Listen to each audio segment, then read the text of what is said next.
G'day everyone, I am the man called Kemosabe, the man with a plan from the land down under, and today's episode is entitled The Crime Files. A round of flash reviews, short to the point reviews of recently released crime-themed, crowdfunded indie comic book. Before we get to that, I'm going to show my book, The Company Men, Dead, White and Blue, a 60-page full-colour comic currently in demand on Indiegogo. It's 100% funded, 100% of the art is complete, and it's the story of a superhuman CIA strike team stranded in a Middle Eastern war zone after being burned by their handlers.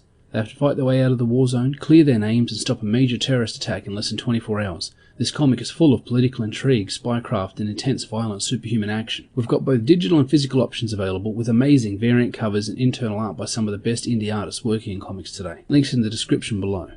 I back a lot of indie comics, hundreds of them actually, and I just don't have time to review in depth all of them. Fortunately, not all of them need a 10,000 word thesis, and more I'm turning to flash reviews to handle the workload. If you enjoy or find any part of these reviews useful or entertaining, consider liking, sharing and subscribing to help me spread the good word about the incredible world that is indie comics.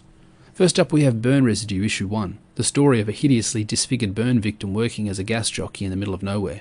The style of this book is pure grim noir, darker than the Maltese Falcon, darker than anything Chandler ever wrote. This is the seedier side of noir and crime, the really dirty, cruel side where people aren't just killed, they're tortured and disfigured in terrible ways. The atmosphere is oppressive, clinging like the gasoline used to burn the title character beyond recognition.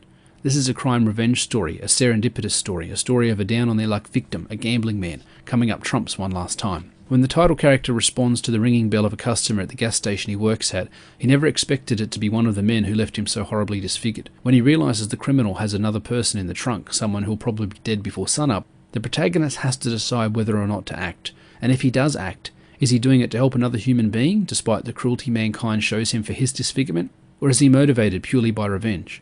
And when pursuing the criminal might lead him to someone he hates even more than the man who covered him in gasoline that fateful night, what will he choose to do then? This excellent book jumps between lackadaisical drawl, pumping fuel, drinking beer, to frenetic motorcycle car chases interspersed with flashbacks that unveil how the protagonist ended up the way he did. As his past unfolds and you grow to hate the people responsible, you join him in his desire for revenge, and the horrible things he might do to his attackers years later seem all the more justified. This is a cleverly written, pure atmosphere book with an incredible loose art style, strong and frenetic brushwork, perfectly suited to the heavy dark world we are dropped into for 30 or so pages. It's not a world you'd want to live in, and when the issue ends with a to be continued, your mind races at what might come next, and you're already looking forward to your next visit, safe in the knowledge that you don't have to spend any longer in this twisted place than you choose to. If you like the seedier side of crime, down in the gutter with the worst of the worst, where it's always night and every night is dangerous, you'll enjoy Burn Residue. It's not a heavy cerebral read, it's light, fast and captures the best of the genre. But like the author says in the closing words, the story is intended to leave residue on you, not a moral or ethical issue to be debated internally or to occupy your mind, rather a sensation, a feeling of wallowing in the grime. You might need a shower after you read this story, and that's the point. I'll return to back issue 2 and beyond. This is definitely my sort of story and I was glad I got a chance to read this comic. Next up is The Last Homicide, the 25-page first issue of a 2-part story. The Last Homicide has a fantastic cover that sets the tone of the story, old school cops and robbers crime noir murder mystery. From the paper texture, the classic font and big blocky art, print, colours and shapes, this is an evocative way to start what is otherwise a smartly written by the book homicide investigation, until the final page where nothing's by the book anymore. Leaving issue 1 on such a drastic cliffhanger is a great move, and one likely to motivate others into turning up for book 2. The real measure of success in crowdfunding is retaining backer numbers and then exceeding previous backer numbers, and the team on The Last Homicide have set themselves up for success in this. The Last Homicide refers to the case the story revolves around, Detective Wilmer's last case before he retires, literally his last homicide. Cleverly though, it's apparent after the first few pages that this one homicide will probably lead to many more, meaning it's unlikely to be Wilmer's last. The victim is the son of a local mafia crime queen. The book is set in modern times ostensibly, with the two warring crime families threatening to go to war over this homicide are both mafioso-type organisations. How much power does the mafia have anymore anyway? Isn't it all Russians and Chinese mafia these days? The dialogue is spot on, straight from the screen of your favourite crime procedural. It's an easy read because you're so familiar with it. This isn't a bad thing, it's smart on the part of the writer. Why make the reader work harder to get stuff? Why wrap your story up in inauthentic meta-language and push them out of the story? Use what works. Familiar doesn't mean bad nor cliched. The two detectives, Wilmer and his younger partner Gomez, return to the station where Wilmer is greeted with an unwelcome surprise retirement party and a meeting with a police captain who stresses how important solving this case is. Every character that talks about the case warns that the city is a powder keg, that these two crime families have been threatening to war for years, and that the city might not survive it. There is a fantastic heavy sense of growing foreboding that you can't escape as you delve deeper into this story.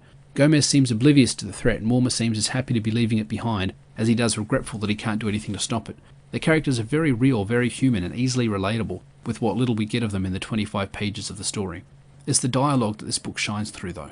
The witty, quick patter of the crime boss denying his involvement in the murder, the weary but resolute determination to spill countless gallons of blood in revenge for a son's death from the matriarch of the rival family. It's all very grounded, very real, almost mundane with how believable it is. This isn't John Wick or Nobody with its cartoonish, larger-than-life villains and crime lords.